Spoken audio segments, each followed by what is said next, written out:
Et on accueille tout de suite Jean-Baptiste Honorin de la société Handiwork pour Mardi Éco.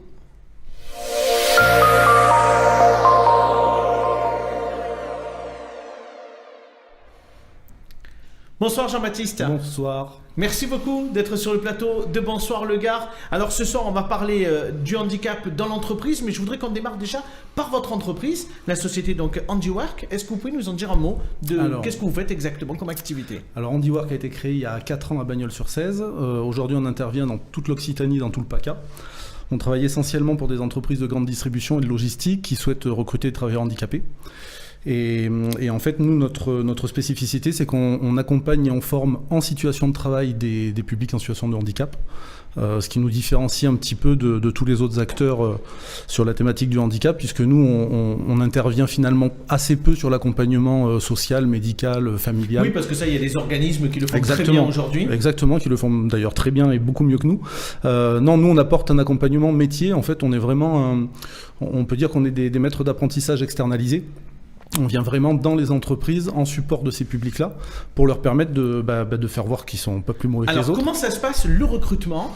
Clairement, aujourd'hui, c'est des entreprises qui vous sollicitent en fait. Exactement. Et pour lesquelles vous les accompagnez. Donc, dans les recrutements, ça se fait avec Pôle emploi, ça se fait avec d'autres organismes. En fait, des entreprises nous sollicitent. Alors, je vous donne juste un chiffre. La moyenne en France, c'est 3,5% de travailleurs handicapés dans les entreprises, alors que l'obligation légale est à 6%. C'est-à-dire qu'il y a 300 000 postes vacants, hein, si on fait le calcul.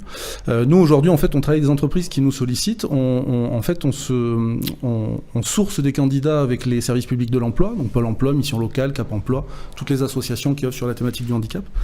On envoie un formateur dans le même temps dans l'entreprise qui en fait va s'imprégner des méthodes, des outils de l'entreprise, va faire le lien avec les équipes, et en fait après on va aller travailler dans ces entreprises pendant 8 semaines avec les stagiaires. Et au bout, l'idée c'est qu'il y ait du recrutement. Aujourd'hui, sur l'ensemble de nos dispositifs, on a à peu près 60% de recrutement CDI à la fin des dispositifs. Donc on est sur des chiffres qui sont très très bons.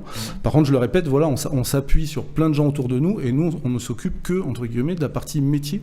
C'est-à-dire qu'on vient vraiment travailler sur l'acquisition de compétences et faire en sorte que les gens soient aptes à prendre leur poste au bout des 8 semaines.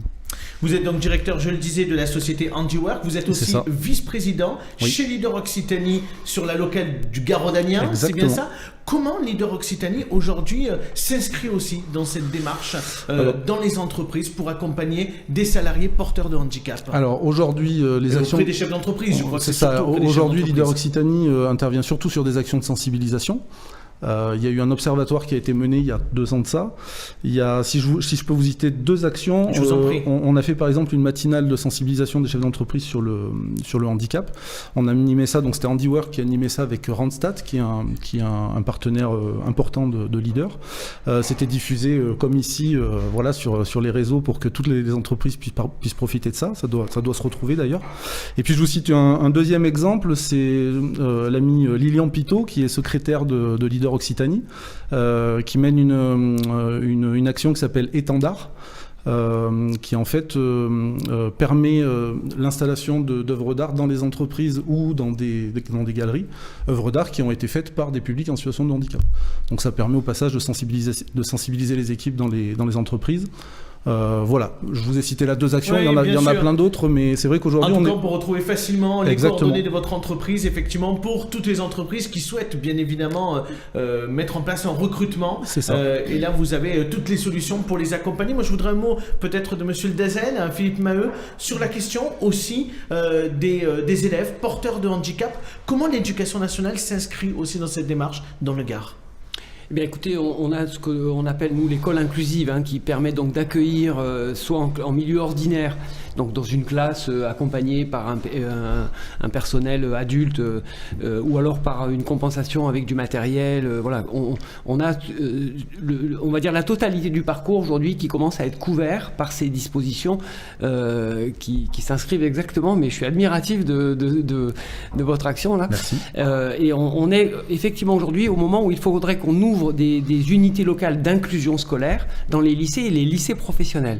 Et donc je fais le lien avec l'entreprise parce parce que les lycées professionnels, par définition, forment des jeunes au CAP, au bac professionnel et plus d'ailleurs, en lien direct avec les entreprises. Donc on voit que c'est les salariés de voilà, demain. On a demain tout un travail à conduire avec les entreprises qui sont évidemment des opérateurs de formation, avec cette coloration particulière liée au fait qu'on accueille en entreprise aussi ce que j'appelais tout à l'heure la différence, voilà, parce qu'il ne s'agit que de différence, et donc ça appelle à ce qu'on se mobilise, on travaille vraiment sur cet accompagnement le plus adapté possible en direction de ces publics. Jean-Baptiste, vous vouliez dire un dernier mot? Moi, je voulais juste dire un dernier mot, si ça peut vous aider dans cette démarche. C'est que nous, on prône quelque chose chez HandiWork, c'est de dire que le handicap, c'est une contrainte managériale comme les autres.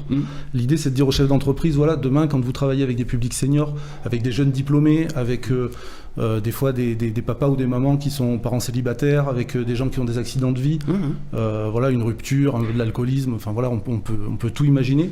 Aujourd'hui, le manager moderne, il s'adapte à tout ça, et il faut juste, enfin, le handicap, il faut le voir comme ça, faut pas le voir comme quelque chose d'insurmontable.